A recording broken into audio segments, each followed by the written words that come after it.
Hi, everybody. Welcome to week 6. This week, we're going to have on Friday a quiz on the stuff we've been working on for the past 3 weeks, adaptations and natural selection. So I wanted to walk you through the document that you're going to be using to study.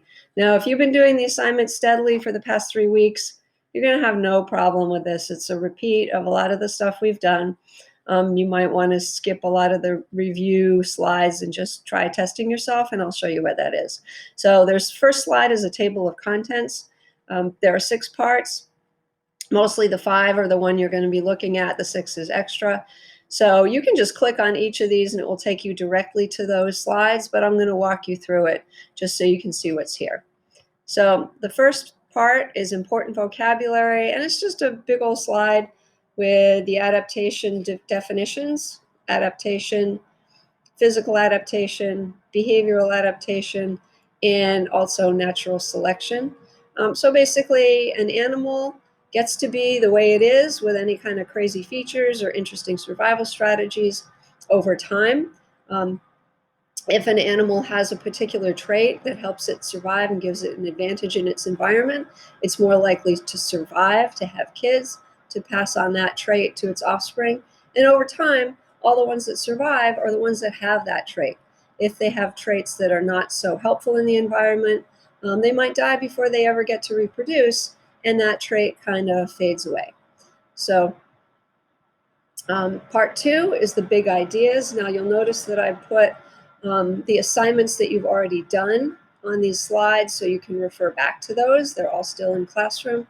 So this is from the assignment on the 16th, and it's just a summary describing that living things have features that help them survive in their environment.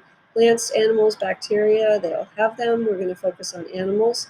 And it's not something that happens overnight. It happens over time.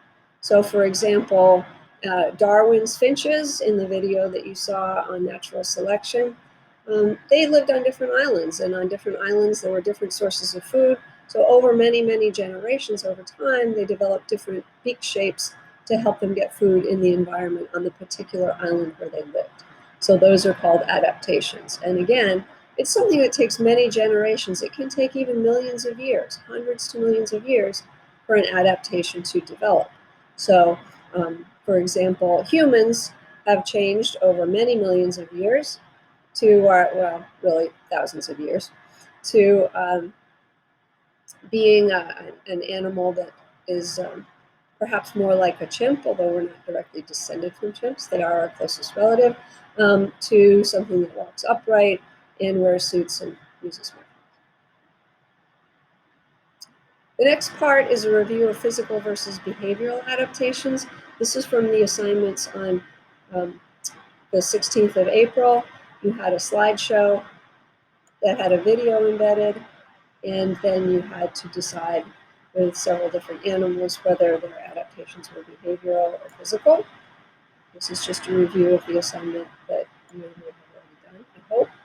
Part 4 is a summary of animal and plant adaptations from those scholastic study jams that you did on the 14th and the 15th. And here's just a simple summary. You can go back to those assignments if you want. They're kind of more fun than these slides, and review those and quiz yourself. And then finally, natural selection. You did the pepper moth experiment or article last week, in which you learned that when the Industrial Revolution came along and trees began to get black covered with soot, those peppered moths that were a lighter color were suddenly a lot easier to see by predators when they perched on a tree that was dark, and they were easier to eat and find, so they got eaten more. And then over time, those that were naturally darker were harder to see by the predators, and they didn't get eaten, and they passed along their genes to the next generation, whereas the lighter moths that lived in dark forests, more and more of them got eaten. They didn't survive to have kids. So over time, the light forest had light moths, the dark had dark.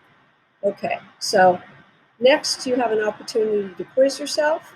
So this is probably something you might want to go to first. There's a Quizlet, there's a Google form, and there's a Kahoot.